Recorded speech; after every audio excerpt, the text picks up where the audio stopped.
Assalamualaikum warahmatullahi wabarakatuh. Selamat datang di acara Ngobrol bareng dokter RSUD Dr. Haryono Ponorogo di edisi kedua. Dan tentunya hari ini kita sudah bersama salah satu the one and only ya, dokter spesialis penyakit dalam perempuan satu-satunya di RSUD Dr. Haryono Ponorogo, yaitu Dr. Asna. Halo dokter. Halo juga. Gimana dok hari ini kabarnya? Baik, alhamdulillah, sehat ya dok ya. Baik, sobat sehat semuanya. Sebelum kita membahas terkait obrolan kita hari ini, jangan lupa untuk subscribe YouTube channel kita dan juga jangan lupa untuk klik lonceng agar sobat sehat yang ada di rumah bisa mendapatkan notifikasi apabila kita mengupload video terkait kesehatan yang ada di YouTube kami.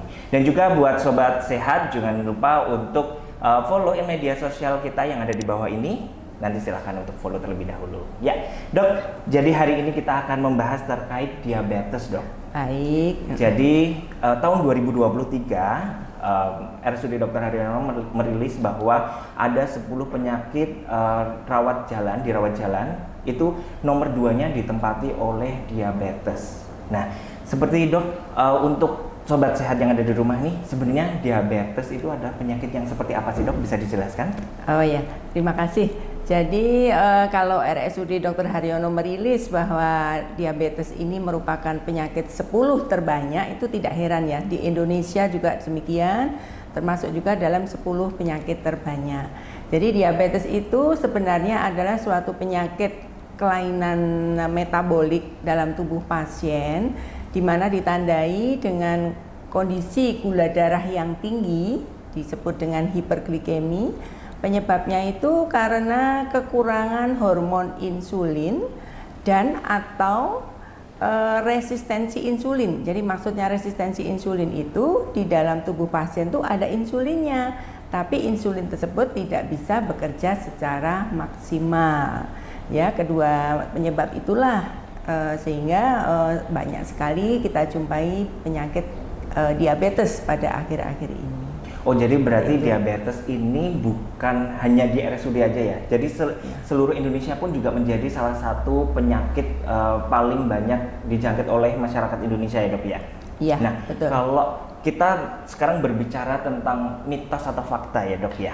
Jadi kalau kita tahu bahwa diabetes ini apakah benar sih dok itu keturunan? Jadi kalau seumpama orang tua kita punya penyakit diabetes itu akan bisa menurunkan ke keturunan-keturunan di bawahnya seperti itu. Iya, baik. Jadi diabetes itu faktor resikonya, predisposisinya itu memang banyak ya. Salah satunya faktor genetik, faktor keturunan ya. Ada gen. Jadi kalau misalnya orang tua pasien itu salah satu atau keduanya itu ada yang diabetes, nah itu orang tersebut akan ada gen untuk diabetes. Faktor berikutnya yaitu yang paling dominan itu faktor gaya hidup ya.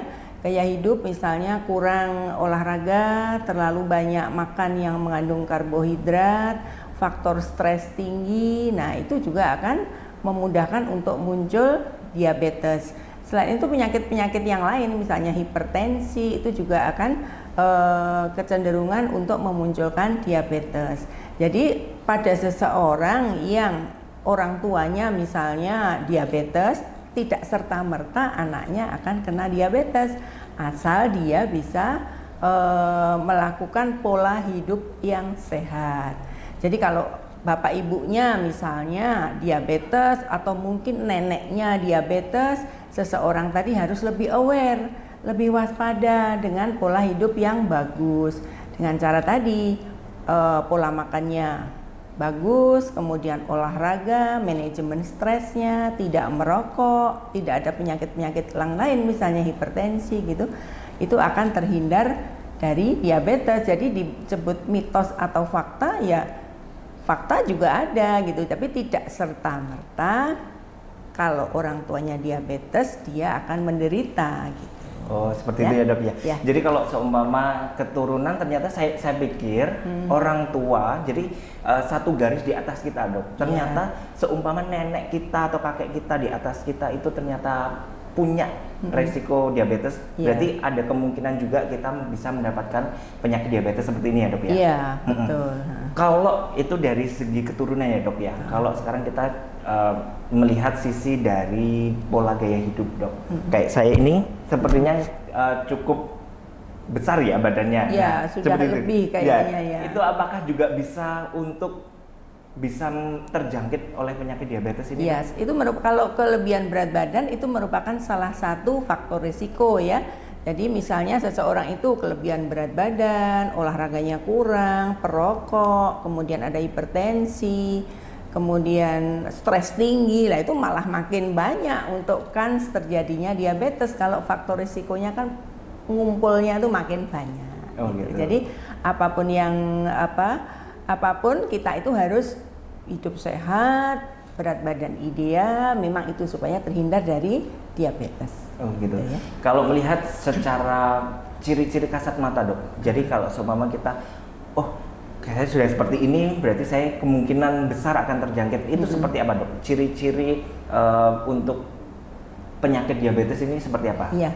Jadi ciri-cirinya bisa dari tanda-tanda yang sering dikeluhkan pasien ya.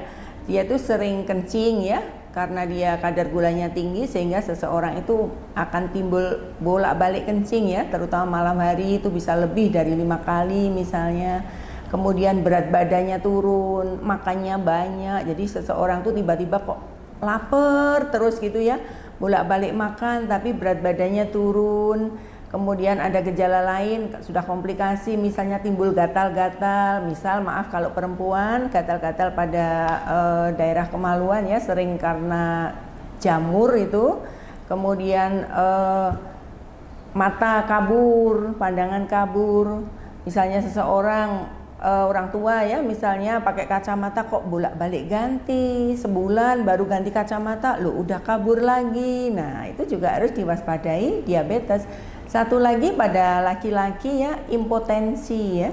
Jadi seseorang kok tiba-tiba disfungsi ereksi, impotensi, coba dicek diabetes apa enggak. Itu gejala-gejala yang bisa ditemui pada pasien diabetes. Kalau untuk skala ini dok, pengecekan. Jadi kita harus melakukan pengecekan itu seperti apa? Apakah kita dalam keadaan kita sehat, kita merasa sehat aja, kita cek atau bagaimana dok? Ya tentunya kalau untuk check up itu ya sebaiknya tuh tetap setahun sekali untuk orang yang berumur di atas 40 tahun tanpa gejala ya. Apalagi misalnya ada neneknya, orang tuanya diabetes tuh, alangkah baiknya setahun sekali cek. Atau kalau ada keluhan yang tadi kok tiba-tiba kok berat badannya turun ya, jangan senang-senang dulu berat badan turun, harus dicek gitu ya. Gitu. Dan juga RSUD Dr. Haryono Ponorogo ini juga bisa menyediakan untuk cek ya dok ya, terkait diabetes. Jadi untuk sobat sehat yang ada di rumah, kalau semisal sudah merasa saya harus waktunya check up nih, boleh langsung datang ke RSUD Dr. Haryono Ponorogo, silahkan cek untuk diabetesnya, nanti pasti akan dibantu oleh seluruh petugas yang ada di RSUD Dr. Haryono Ponorogo. Nah pertanyaan terakhir nih dok, kita sudah bicara banyak sekali ini tadi, terus ini yang paling ditunggu-tunggu oleh sobat sehat, bagaimana cara pencegahan agar kita itu terhindar dari penyakit diabetes ini? Iya. Jadi pencegahannya ya kalau faktor genetik itu namanya sudah takdir ya, tidak bisa dicegah. Jadi yang bisa kita cegah yaitu dengan pola hidup sehat ya. Pola hidup sehat itu apa? Mulai dari pengaturan pola makan dengan gizi seimbang. Kita harus mempertimbangkan karbohidrat, kemudian protein, lemak. Jadi harus tidak boleh berlebihan. Yang kedua dengan aktivitas fisik ya, olahraga itu harus ya sobat, seperti kita makan itu kan harus. Jadi olahraga itu harus minimal 30 menit setiap hari minimal supaya kita sehat. Kemudian manajemen stres ya, aku stres ya karena aku sekolah, aku kerja, stres. Boleh stres tapi harus di manage dengan baik. Karena apa? Karena kondisi stres itu juga akan memperburuk badan kita sehingga mudah terjadi penyakit, salah satunya yaitu diabetes. Yang terakhir check up ya, untuk umur-umur yang sudah di atas 40 terutama, kemudian yang sudah yang memang ada keturunan silahkan check up. Jadi tidak usah menunggu, aku nggak ada rasa, aku nggak sakit. Jadi namanya check up itu pada saat sehat, supaya kalau ada keluhan, ada penyakit, kita bisa segera tata laksana. Itu aja. Baik, itu tadi ada beberapa tips dari Dokter Hasna terkait bagaimana pencegahan untuk kita terhindar dari diabetes ya. Dan juga tadi saya mengutip ada poin kedua kalau nggak salah, bahwa juga harus didukung dengan gizi, makan yang teratur, gizi yang baik ya dok ya. Seimbang. Nah, kita juga di RSUD Dr. Haryono Ponorogo, kita juga ada poligizi. Jadi buat sobat sehat yang ingin konsultasi terkait gizi, bagaimana kalau sudah terjangkit oleh penyakit diabetes, konsultasi terkait makanan apa yang harus dikonsumsi dan sebagainya, bisa juga untuk konsultasi di poligizi yang ada di RSUD Dr. Haryono Ponorogo. Dokter, terima kasih sekali, informasinya sangat-sangat bermanfaat untuk kita semua. Kita mengucapkan terima kasih sudah menyempatkan waktu datang ke podcast kami ini. Dan tentunya sobat sehat, itu tadi perbincangan kita atau ngobrol bareng dokter RSUD Dr. Haryono Ponorogo di episode kedua. Dan tentunya jangan lupa untuk follow dan juga subscribe YouTube channel kita agar sobat sehat mendapatkan informasi kesehatan yang ada di RSUD Dr. Haryono Ponorogo. Dokter, kita ucapkan terima kasih atas kehadirannya, dan akhir kata, wassalamualaikum warahmatullahi wabarakatuh. Selamat beraktivitas.